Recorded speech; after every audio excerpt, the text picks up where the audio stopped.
हर त्योहार के पीछे एक कहानी होती है, मान्यताएं होती हैं, परंपराएं होती हैं, जिनका पालन करते हुए उस त्योहार को लोग मनाते हैं, सेलिब्रेट करते हैं। तो आज हम बात करने वाले हैं ईद उल अज़हा यानी कि बकरीद के बारे में। बकरीद के त्यौहार को लेकर आखिर क्या मान्यताएं हैं, इसके पीछे कहानी क्या है, क्यों ये त्यौहार मुस्लिमों के लिए इतना अहम है और इस त्यौहार को मनाने के क्या कोई नियम भी हैं। इसी मुद्दे पर आज हम बात करेंगे और इस्लामी कायदे कानून को भी विस्तार से समझेंगे। नमस्कार, न्यूज़ 18 के डिजिटल प्लेटफॉर्म पर आप बने हुए हैं और मैं हूं आपके साथ पुनीत मिश्रा। ईद उल अज़हा को लोग आमतौर पर बकरीद के नाम से भी जानते हैं। ये दुनिया भर के मुसलमानों के लिए दूसरा सबसे बड़ा त्यौहार है। इस त्यौहार के महत्व को इस बात से समझ सकते हैं कि दुनिया भर के मुसलमान इसी मौके पर हज करने के लिए मक्का जाते हैं। ये इस्लाम के 5 मूल सिद्धांतों में से एक है। इस त्यौहार में दुनिया भर के करोड़ों मुसलमान जानवरों की कुर्बानी भी देते हैं। लेकिन कुर्बानी देने का यह सिलसिला आखिर कब से शुरू हुआ था? किसने सबसे पहले कुर्बानी दी थी? ज़्यादातर बकरों की ही कुर्बानी क्यों दी जाती है? ऐसे कई सारे सवाल हैं जिनका जवाब आपको हम एक एक करके देने की आज कोशिश करेंगे। लेकिन उससे पहले थोड़ी बात इस त्यौहार को लेकर हो रही बहस की करते हैं। बकरीद के त्यौहार पर दी जाने वाली कुर्बानी पर खूब बहस होने लगी है। कोई इसे वर्चुअली मनाने की सलाह दे रहा है तो कोई ये कह रहा है कि इको फ्रेंडली त्यौहार क्यों ना मनाया जाए। किसी ने कहा कि बकरीद पर क्यों ना सांकेतिक यानी कि मिट्टी के बकरों की कुर्बानी देकर लोगों को एक नई मिसाल पेश करना चाहिए। महाराष्ट्र की बीजेपी सरकार में मंत्री नीतीश राणे ने मुस्लिम समुदाय को वर्चुअली बकरीद मनाने की सलाह दे डाली है। राणे ने कहा है कि जब हिंदू त्यौहार वर्चुअली मन सकते हैं तो बकरीद क्यों नहीं।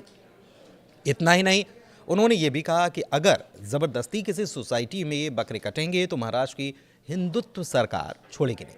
इस बीच इस्लामिक सेंटर ऑफ इंडिया के अध्यक्ष मौलाना खालिद रशीद फिरंगी महली ने बकरीद के मौके पर मुस्लिम समुदाय को सिर्फ उन जानवरों की कुर्बानी देने की सलाह दी है जिन पर किसी तरह की कोई पाबंदी नहीं है। इसके साथ ही उन्होंने अपील की है कि कुर्बानी किए गए जानवरों का खून नालियों में बहाया नहीं जाना चाहिए। आइए बकरीद का इतिहास क्या है इस पर बात कर लेते हैं। तो ईद उल अज़हा का इतिहास पैगंबर इब्राहिम अलैहिस्सलाम से जुड़ा हुआ है। पहले ये जानते हैं कि पैगंबर इब्राहिम अलैहिस्सलाम कौन थे। तो दुनिया भर के मुसलमान जिस इस्लाम धर्म को मानते हैं उसमें अल्लाह ने 1,24,000 पैगंबर भेजे। सबसे आखिरी पैगंबर हज़रत मोहम्मद साहब हैं और इन्हीं पैगंबरों की सूची में एक नाम आता है हज़रत इब्राहिम अलैहिस्सलाम। अल्लाह ने जो कुरान अवतरित की है या आयत उतारी है उसकी 14वीं सूरत सूरह इब्राहिम ही है। इस पवित्र धर्म ग्रंथ में हज़रत इब्राहिम अलैहिस्सलाम का नाम बार बार आता है। न सिर्फ मुसलमान बल्कि यहूदी और ईसाई भी हज़रत इस इब्राहिम अलैहिस्सलाम को अपना पैगंबर मानते हैं। हज़रत इब्राहिम अलैहिस्सलाम ने तत्कालीन समाज में एक खुदा का संदेश दिया था। लोगों से एक खुदा पर यकीन लाने की सलाह उन्होंने दी थी। कुरान के अनुसार अल्लाह ने इब्राहिम अलैहिस्सलाम की भक्ति और आज्ञाकारिता की परीक्षा लेने के लिए उनसे अपने सबसे प्रिय बेटी की कुर्बानी मांगी। इस पर उन्होंने बिना हिचके अल्लाह की आज्ञा का पालन करने का फैसला किया और अपने प्रिय बेटे इस्माइल की कुर्बानी देने का फैसला कर लिया। इस्लामिक मान्यता ये बताती है, उसके मुताबिक हज़रत इस्माइल अलैहिस्सलाम को भी रास्ते में यह एहसास हो गया था कि उनके पिता अल्लाह के हुक्म पर उनकी कुर्बानी देने के लिए ही उन्हें लेकर जा रहे हैं। हालांकि इसके बावजूद वो पीछे नहीं हटे। उन्होंने बस इतना कहा अपने पिता से कि आप अपनी आंखों पर पट्टी बांध लें क्योंकि वो खुली आंखों से अपने बेटे पर छुरी नहीं चला पाएंगे।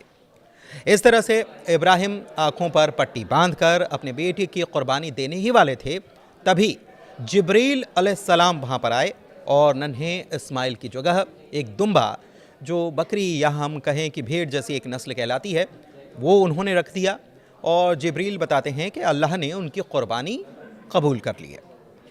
ये घटना कुरान में भी इसका जिक्र आता है और इस्लाम में जानवरों की कुर्बानी की परंपरा का आधार फिर ये बनी। ये त्यौहार विश्वास, आज्ञाकारिता, ईश्वर की आज्ञाकारिता और अल्लाह के प्रति समर्पण का प्रतीक है। इसी की याद में मुस्लिम हर साल ईद उल अज़हा पर जानवरों की कुर्बानी देते हैं।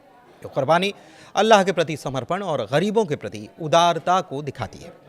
इस्लामी नियम जो हैं उनके मुताबिक कुर्बानी एक सुन्नत इब्राहिमी कहलाती है, जिसे हर सक्षम मुसलमान पर वाजिब माना जाता है। हालांकि ये केवल उन लोगों के लिए ज़रूरी है जो आर्थिक रूप से सक्षम हों और निश्चित मात्रा में संपत्ति, जिसे निसाब भी कहा जाता है, उसके मालिक हों।